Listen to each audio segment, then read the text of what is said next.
Seorang kepala polisi di Massachusetts hampir tertangkap basah setelah diduga meminta layanan seksual dari seorang wanita. Law and Crime menerima surat pengaduan pidana dengan detail mengejutkan. Ini Inside the Crime dari Law and Crime. Saya Elizabeth Milner.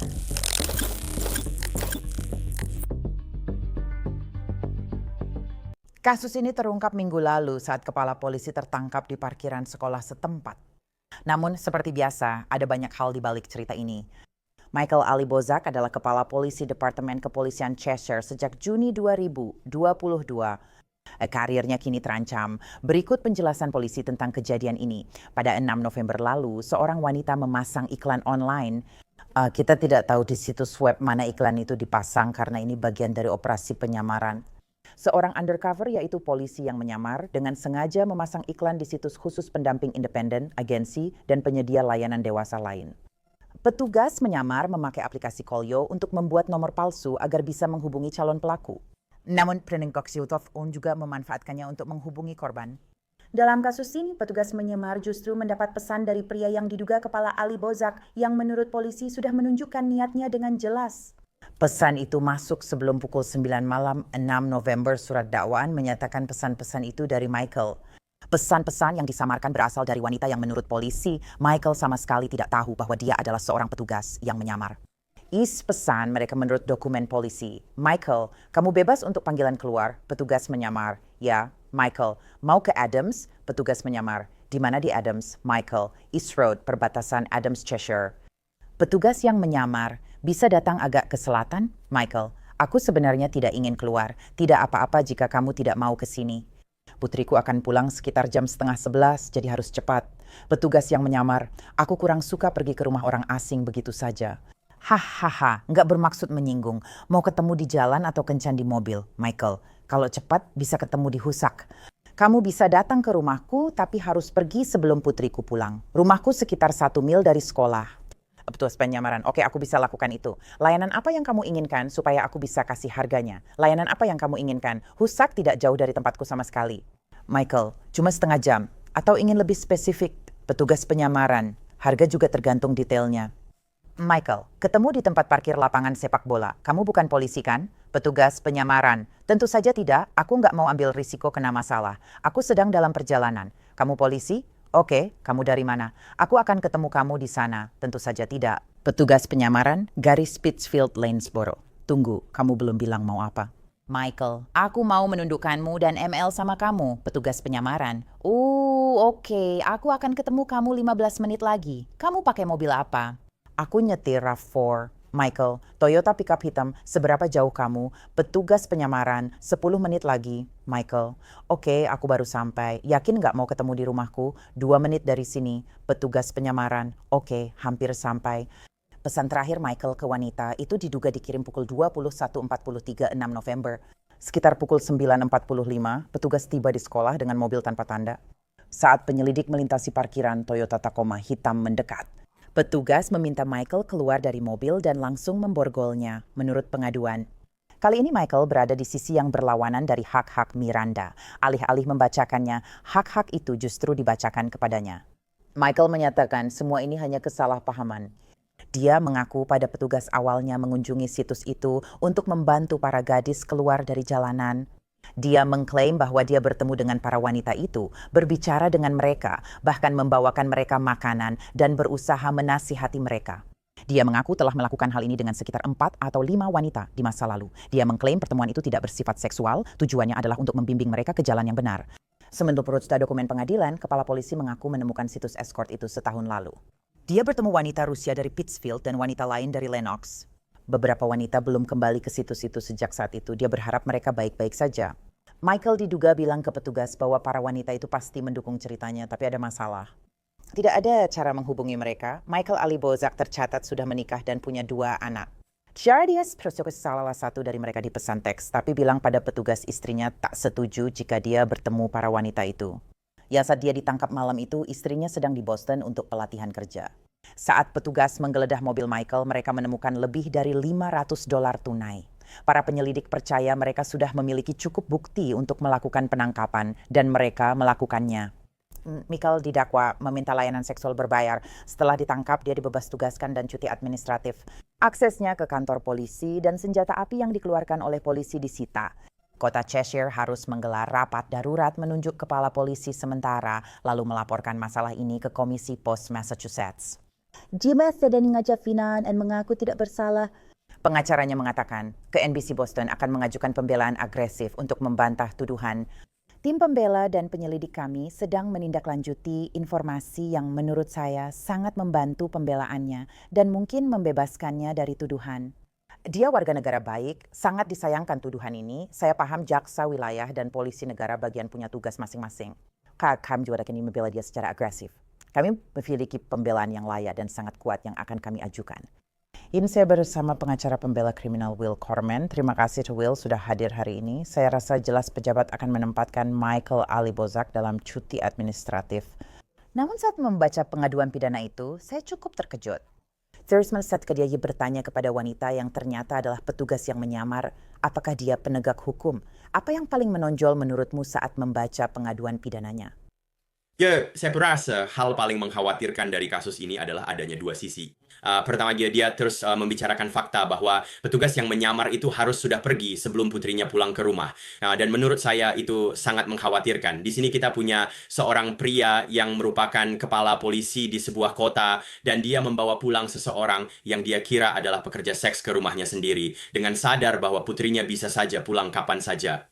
Itu sangat mengkhawatirkan karena menunjukkan dorongan kuat dan ketidakmampuan mengendalikan perilaku meski tahu putrinya bisa pulang kapan saja.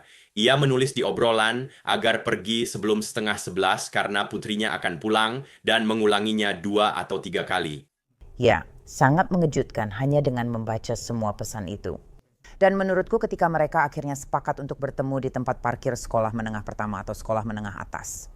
Dan memang itu terjadi sekitar malam hari, tapi tetap saja cukup berani untuk melakukannya, semacam di tempat terbuka. Apa reaksimu saat dia ditangkap di parkiran sekolah menengah atas atau sekolah menengah pertama?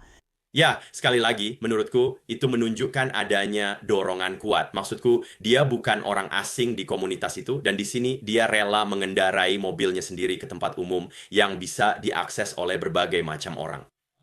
Sekolah menengah atasku dan anak-anakku juga ada di jalan itu. Ada kegiatan malam, seperti konferensi orang tua guru, rapat Parent-Teacher Association, dan banyak lagi. Orang-orang terus keluar masuk parkir itu. Seperti katamu, Tudiu, ini bukan pertemuan dini hari, tapi sekitar jam 9.30 malam saat semua kegiatan masih berlangsung. Iya, aku tahu penangkapan itu bagian dari operasi yang lebih besar. Tapi sebagai pengacara pembela pidana, apakah kamu melihat pengacara pembela pidana lain akan mengatakan bahwa ini adalah jebakan? Ya, yo jadi saya binagambi kasus jebakan ya seperti itu sebelumnya. Dan meskipun kami sudah berusaha sebaik mungkin, ya yang akan dilakukan jaksa adalah mereka akan menunjukkan seluruh percakapan antara mantan kepala polisi dan petugas yang menyamar. Dan dalam percakapan itu, kamu tahu, di sini ada yang menghubungi lebih dulu. Dia membicarakan tentang berhubungan seks, dia membicarakan kapan mereka bisa bertemu, dia membicarakan secara eksplisit apa yang ingin dia lakukan.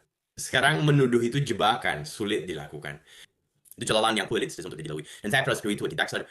Memang jalannya sulit, apalagi saat dia bilang membantu para wanita memulai hidup baru dan berusaha mengeluarkan mereka dari bisnis itu. Ya, namun pesan-pesan teks itu selalu kembali ke keinginannya untuk, maaf bahasanya, meniduri dia.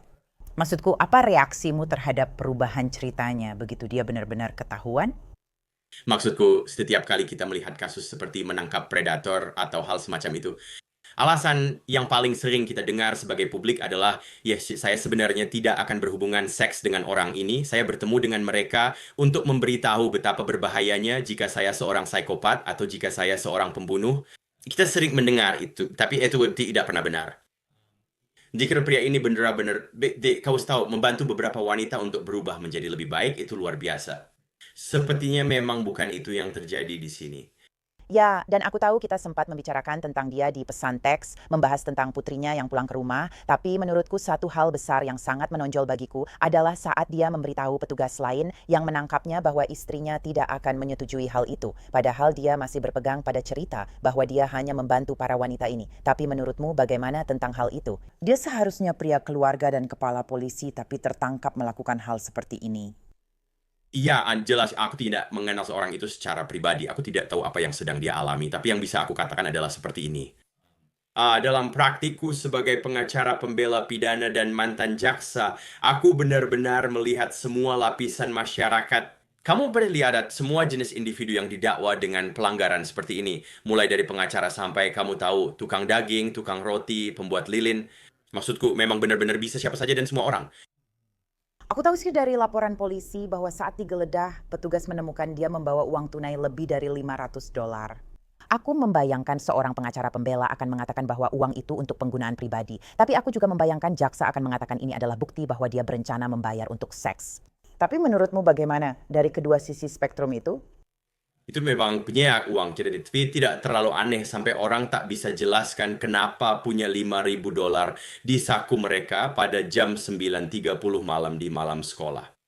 Right. Tapi sebenarnya aku pikir jaksa akan membicarakan hal itu, bahwa ini adalah jumlah uangnya, atau mendekati jumlah uangnya, bahwa ini yang sedang terjadi, bahwa kau tahu dia telah menyebutkan jumlah uang tertentu, dia pembawa uang. Jika tidak, mungkin saja argumennya bahwa aku akan membujuk gadis muda ini untuk tidak melakukan hal-hal ini bisa masuk akal. Tapi di sini ada pria dengan uang, jadi sulit berargumen seperti itu. Ya, dan juga banyak uang. Kamu bilang 5.000, padahal sebenarnya 500. Aku berharap ada orang yang benar-benar punya $5.000 di sakunya. Oh, itu pasti luar biasa. Aku berharap aku bisa punya $5.000 di sakuku, tapi tetap saja $500 itu banyak uang. Insiden itu sudah dilaporkan ke Komisi Pos Massachusetts. Bagi mereka yang bukan dari Massachusetts, apa sebenarnya maksudnya? Ada komisi yang dibentuk untuk menentukan apakah personel penegak hukum perlu mempertahankan lisensi mereka.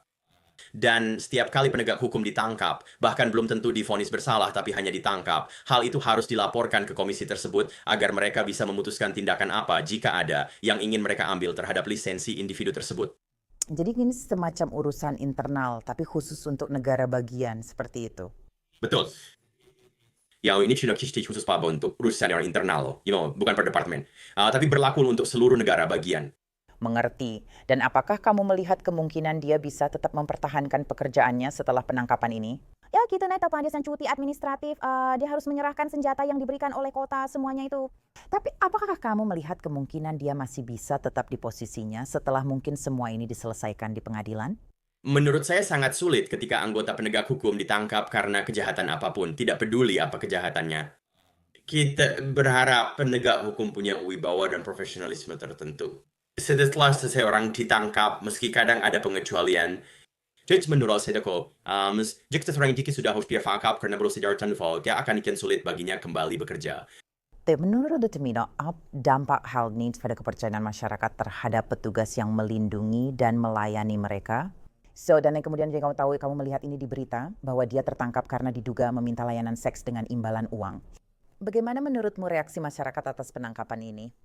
Ya, penting juga untuk diingat bahwa daerah tempat kasus ini terjadi atau tempat penangkapan ini terjadi, ini adalah daerah yang cukup pedesaan di Massachusetts. Itu terletak di perbatasan barat dengan New York dan tak ada kota metropolitan besar di sekitarnya. Itu jawaban cukup panjang untuk pertanyaan Anda. Ini bukan kota besar dengan banyak polisi, melainkan komunitas dan pasukan polisi yang sangat kecil. Jadi faktanya, orang ini mengenal semua orang di komunitas dan semua orang di komunitas mengenalnya. Jadi saya rasa akan sangat sulit baginya untuk kembali dan menjalankan pekerjaannya seperti biasa. Dan bahkan sampai batas tertentu, keluarganya juga saya bisa membayangkan, mungkin seperti kamu tahu, saya benci mengatakan ini, tapi gosip dan rumor pasti mulai beredar. Tapi saya membayangkan karena ini kota kecil, pasti banyak orang yang membicarakan dan saya hanya bisa membayangkan bagaimana perasaan keluarganya. Kamu tahu, putrinya disebutkan dalam laporan penangkapan ini sebagai semacam kedok untuk mengeluarkan wanita yang ternyata adalah petugas yang menyamar, semua hal seperti itu, tapi juga bahwa dia sudah menikah. Apa pendapatmu tentang bagaimana mungkin beberapa orang di kota ini akan bereaksi khususnya terhadap keluarganya meskipun mereka tidak melakukan apa-apa? Ya, saya bahkan bilang begini, mayoritas besar kejahatan membawa konsekuensi tambahan yang jauh melampaui individu yang didakwa itu sendiri. Jadi tak masalah kejahatan apa yang dituduhkan padamu. Anggota keluarga terlibat dan anggota keluarga juga terluka. Dan semakin sensasional kejahatannya, menurut saya semakin tinggi risiko atau kemungkinan anggota keluarga akan terluka dan terdampak oleh tindakan individu tersebut. Dan kita tahu bahwa baru-baru ini dia mengaku tidak bersalah atas tuduhannya dan pengacara pembelanya mengatakan bahwa dia berencana untuk membelanya secara agresif. Apa yang Anda lihat akan terjadi selanjutnya dalam kasusnya? Salah satu hal menarik dari tuduhan seperti ini adalah begini. Ini memang pelanggaran serius, tapi jelas bukan yang paling serius menurut siapapun. Tidak jarang orang yang didakwa dengan kejahatan ini mendapatkan masa percobaan tanpa pengawasan dengan beberapa syarat dan ketentuan yang menyertainya. Karena dia figur publik, saya yakin kantor jaksa wilayah akan menanggapinya lebih serius. Make record for kita akan memberikan hukuman lebih berat dibandingkan kepada orang biasa di jalan. Namun demikian, kemungkinan orang ini akan dipenjara atau mengalami hal-hal seperti itu tidak realistis. Apakah menurutmu ada kemungkinan dakwaannya nanti bisa dibatalkan? Aku tahu tadi kita sempat membahas kemungkinan pembelaannya jebakan. Tapi menurutmu apakah kasus ini bisa berlanjut sampai ke persidangan mungkin? Sekali lagi, jadi kamu tahu sepanjang kita ketahui tentang kasus ini sejauh ini. Melihat basis teks yang bolak-balik antara pria ini dan petugas yang menyamar, menurut saya akan sangat sulit untuk membawa kasus ini ke persidangan. Bukan tidak mungkin, tapi sulit. Dan saya tahu, sebagai pengacara pembela pidana, tentunya Anda mendapatkan sudut pandang klien Anda, lalu Anda juga mendapatkan sudut pandang dari pihak lain, dan terkadang pihak lain itu bisa menunjukkan rekaman dari kamera tubuh atau rekaman yang dikenakan di tubuh. Seberapa sulit rasanya ketika Anda melihat rekaman kamera tubuh itu diputar secara langsung saat Anda akhirnya bisa menontonnya. Ternyata rekaman itu kadang tidak sama dengan penjelasan klien Anda tentang kejadian tersebut. Seberapa sulit membela klien Anda dalam situasi seperti itu? Maksud saya begini, walau saya menghargai klien yang menceritakan versinya, jika cerita mereka benar-benar sesuai kejadian, mungkin mereka tak akan ditangkap atas kejahatan. Itu memang benar, sangat benar. Dan saya tahu beberapa orang, jelas kita semua manusia kan. Kita semua tahu kan sering takut pada otoritas, bahkan jika itu pengacara pembela pidana kita. Saya tragis ini bisa berjalan seperti yang kamu bilang, Will. Saya tidak yakin dia akan dipenjara. Tapi saya penasaran, apakah kasus ini akan berkembang ke tuduhan lebih berat atau malah dibatalkan? Akan menarik untuk melihat bagaimana kasus ini terus berkembang. Will Corman, saya ingin mengucapkan terima kasih banyak atas waktu dan wawasanmu tentang hal ini. Saya benar-benar menghargainya. Terima kasih sudah mengundang saya sangat menghargainya. Michael Ali Bozak dijadwalkan sidang pra-peradilan pada 22 Desember menurut NBC Boston. Terima kasih telah mendengarkan. Jangan lupa tonton episode lain di kanal YouTube Law and Crime.